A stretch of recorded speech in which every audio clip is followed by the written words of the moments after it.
Welcome to Patriot Vision. I'm your host, Greg Kennedy. We're back for another year of being your one-stop shop for everything George Mason athletics. The fall seasons are about to begin, so let's get right into it with a preview of the women's volleyball team. Correspondent Hosta Breezy joins us with a team preview. 15 playing as one. That is the goal set by head coach Pat Kendrick for this year's George Mason women's volleyball team. This season's going to be a lot about learning the system and about for the returning players kind of getting reschooled in the system. So we're trying to, with a group of 15 players, trying to see if we can get everybody on the same page. So I think this season is going to be more about getting that. And if we are to the point where the conference schedule kicks in, we're more on the same page, everybody understands the system, and everybody's working hard, I think we've got a chance. We've got a talented group. This year's team will look to improve on last year's 14-13 record. Returning for the Patriots will be junior co-captain Rebecca Walter, who ranked 4th in kills per game in the conference and earned second-team All-CAA honors. In terms of Player of the Year, I mean, Rebecca Walter is somebody who's made All-Conference in the past, and people will be looking for her to step up this season. Senior co-captain Chelsea Kropp possesses one of the strongest serve games in the CAA and is an effective defensive weapon for the Patriots.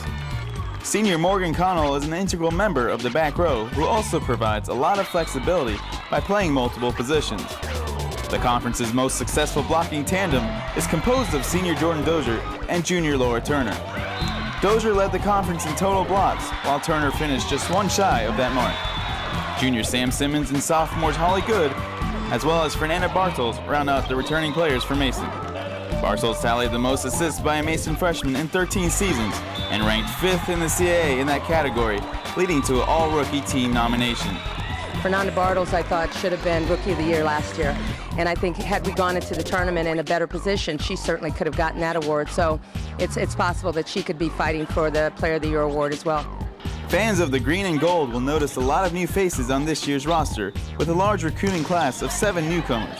All of the freshmen are very impressive. I don't think I can pinpoint one of them that has stepped up more than the other, but I'm very happy with how they're all going, and I look forward to them improving much more over the season. When you initially look at our team, Katrina Bortz is going to stand out. She's a very upbeat libero, and even though the Rookie of the Year, I don't know, has ever been a libero, maybe a while ago, she certainly has the potential to get that award. Kelly McCarter is very dynamic, very explosive, so she's going to catch a lot of people's eye just because of that. Jacqueline Kohler, the team leader in kills and second-team All-CAA nominee. Liberos Kristen Byler and Melissa Krifka, as well as setter Sarah Hips, will be key losses for the Patriots this season. Last season, the Patriots possessed one of the most successful attackers in the CAA in Jacqueline Kohler. This year, the Patriots and Coach Kendrick know replacing Kohler will not be easy. I don't think Jackie can be replaced. We do have 5 very good new freshmen who can step up and be a big impact in the team, but I don't think anyone can replace Jackie. I'm hoping for Rebecca or Fernanda to initially step up, but I think a number of the freshmen might get a chance as well. Jordan Dozier had a great season. She led the conference in blocking, and she's a very quiet leader, so I can see her kind of taking that role as well. 4 tournaments dot the Patriots' early season schedule before their conference opener against rival James Madison at the Fieldhouse on September 27th. When asked which game the team looks forward to most, James Madison was the consensus.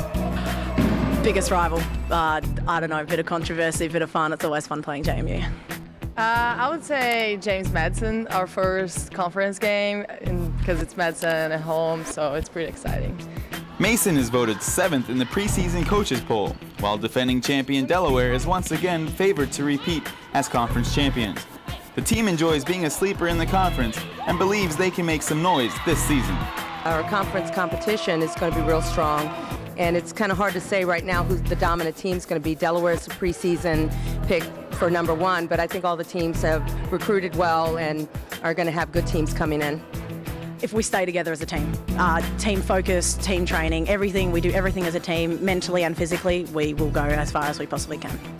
If we have a strong group, and I think we have potential to have that. So we kind of ironed it out a little bit last year, and like I said, with this group that we have now, I think we've got a really good chance of, I don't want to say win the conference, but I think we can be real competitive. 7 newcomers and replacing Jacqueline Kohler will make the headlines, but 15 playing as one will make the Patriots champions. For Patriot Vision, this is Hosta Breezy. Thanks, Hoss, for that preview of the women's volleyball team. And now let's take a look around Mason Athletics with Patriot Rewind.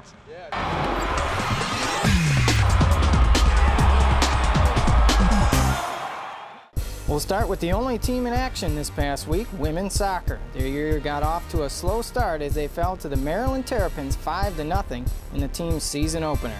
Fans will have to wait a bit to see the ladies in action at home as they will hit the road to take on UNC Greensboro this Friday, then travel to Virginia Tech on Sunday, August 31st to face the Hokies. Men's soccer will be in action this weekend as they take part in the DC College Cup. The Patriots square off with George Washington on Friday at 2 p.m. at American University to kick off their season.